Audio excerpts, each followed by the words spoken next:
سندھی قوم بڑی پیاری قوم ہے. ہمارے حضرت سندھ میں بہت رہتے اور سندھی آتی بھی تھی. اور سب سے جو پاکستان میں جو میٹھی زبان ہے نا, میٹھی جس میں مٹھاس ہے, وہ سندھی زبان ہے. سندھی زبان میں जेकी खूबियूं आहिनि हुन में इनकिसारी, ख़ाकसारी, मोहब्बत अहल बैत ऐं माना शिद्दत पसंदी ना है.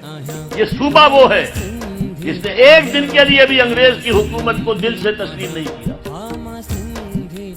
1944 तक पार्टीशन ऑफ इंडिया और आजादी हिंद से 3 साल पहले तक हुर यहां पर बगावत कर रहे थे. खुद सिंध की सरजमीन में 5 सहाबा हुजूर अलैहिस्सलाम ने तबलीग दीन के लिए बराह रास्त अपनी हयात मुबारक में भेजे. सिंध की सरजमीन 5 सहाबा भेजे. सिंधी लोग गए थे, आका अलैहिस्सलाम के 10 अक़दस पर बैत करके मुसलमान हुए. सिंध बाबुल इस्लाम कहलाता है मोहम्मद बिन कासिम की वजह से नहीं, आका अलैहिस्सलाम के भेजे हुए 5 सहाबा के वफद की.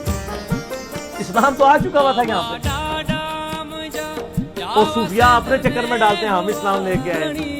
नाज़मी मोहम्मद बिन कासिम को लेके आते हैं कि वो आया था, और वो आया इसलिए था मेरे भाई वहां से जो अहले बैत थे वो अपनी जानें बचा के हिजरत करके सिंध में आए थे. राजा दायर ने उनको बना दी हुई थी, तो वो कहता था हमारे बंदे वापस करो.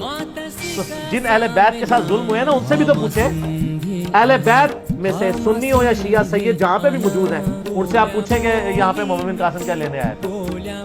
और प्रैक्टिकली हज्जाज इब्न यूसुफ का पूरा करैक्टर है. और सर जो अपने मुल्क के अंदर 2 नंबरी कर रहे हैं और दूसरे मुल्कों में जाके माशाल्लाह लोगों की हिफाजत करेंगे, वो ये फिट ही नहीं बैठ.